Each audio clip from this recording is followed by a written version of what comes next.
You finish your set, your legs are shaking, your heart is pounding, and you think, okay, I should rest.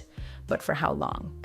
So you scroll through your phone for a bit, catch your breath, maybe grab some water, and when it feels about right, you jump back in. But here's the thing.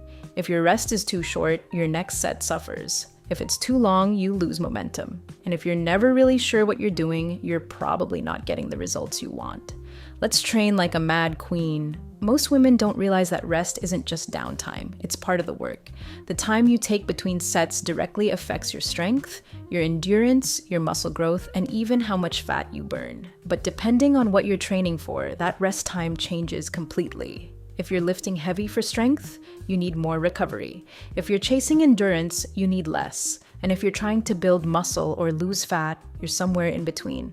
The problem is, most beginners don't know which one applies to them. So they either rush through their workout and wonder why they're not getting stronger, or they rest too long and turn a 40-minute session into 2 hours. Neither one works. But once you understand how rest actually impacts your body, everything clicks. You stop guessing, you stop wasting time, and you start seeing real progress. Here's what most people don't tell you. Rest time isn't random. It's tied directly to your energy system. When you lift weights, your muscles use a fuel source called ATP. Think of it like the battery that powers your movement. When you do a heavy set, you drain that battery. And depending on how hard you pushed, it takes different amounts of time to recharge. If you're lifting heavy for strength, your muscles need more time to refuel. If you're doing lighter, high-rep work for endurance, they recover faster. And if you're building muscle, you're right in the middle, balancing effort with recovery so you can keep the quality high across multiple sets. That's why rest time matters. It's not about being lazy or tough. It's about giving your body what it needs to perform at its best. Let's start with strength training. If your goal is to lift heavy, to get stronger, to feel powerful, you need longer rest periods. We're talking 2 to 5 minutes between sets. And yes, that might feel like forever at first, but here's why it works.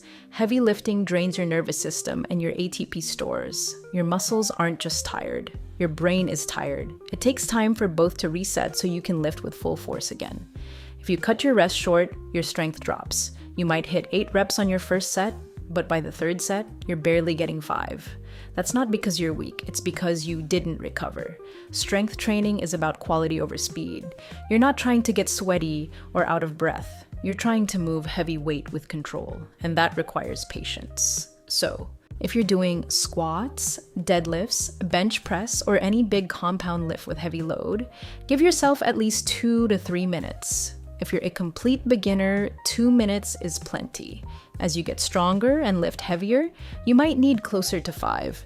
And that's completely normal. Rest isn't wasted time. It's what allows you to stay strong across every set. Now, let's talk about hypertrophy. That's the fancy word for building muscle.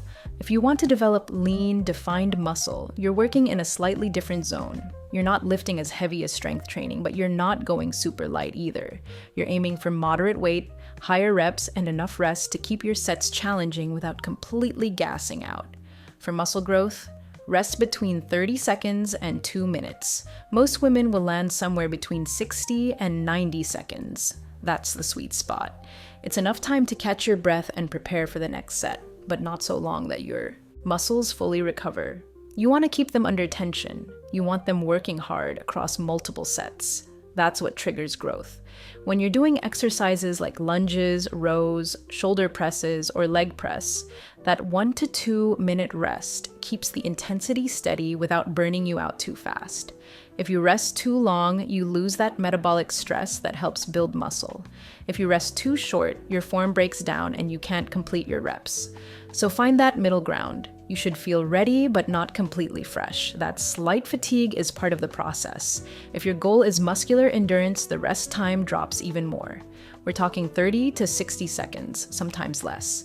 Endurance training is about teaching your muscles to work for longer periods without quitting. Think circuit training, body weight exercises, light weights with high reps. You're not trying to lift heavy, you're trying to keep moving. And shorter rest keeps your heart rate up, your muscles engaged, and your body adapting to sustained effort. This type of training feels harder in the moment because you don't get much recovery. But that's the point. You're building stamina, conditioning, and the ability to push through discomfort. if you're doing exercises like step-ups, kettlebell swings, or dumbbell snatches. 30 to 60 seconds is all you need. Your muscles won't fully recover, and that's okay. You're training them to perform even when they're tired. Just make sure your form stays solid. If you're so fatigued that you can't control the movement, take an extra few seconds. Endurance doesn't mean sloppy, it means controlled effort over time. Now, fat loss. This is where things get interesting, because technically, you can lose fat with any style of training as long as your nutrition is dialed in, but if you're using your workouts to support fat loss, shorter rest periods help. Keeping rest between 30 and 60 seconds keeps your heart rate elevated, which burns more calories during your session. It also creates a higher metabolic demand, meaning your body continues burning energy even after you finish. That's why circuit-style training and supersets are so effective for fat loss. You're moving quickly, minimizing downtime, and keeping intensity high. But here's the catch. If you're lifting heavy or doing complex movements, you still need enough rest to maintain good form. Rushing through a barbell squat just to keep your heart rate up is a bad idea. So adjust your rest based on the exercise. For compound lifts, stay closer to 60 to 90 seconds. For isolation moves or bodyweight circuits, 30 to 45 seconds works. The goal is to keep moving without sacrificing control or safety. Now, let's talk about how exercise type changes everything. Not all exercises demand the same recovery.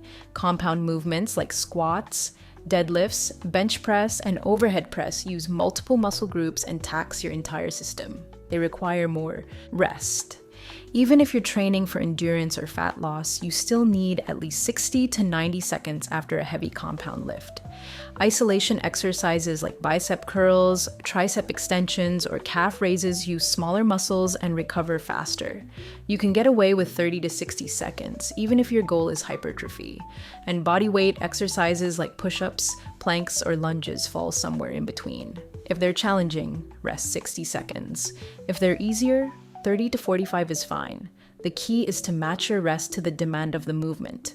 Bigger, harder exercises need more recovery. Smaller, simpler ones need less. Your training experience also plays a role.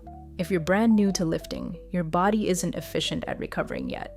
You might need the longer end of every rest range just to feel ready for the next set.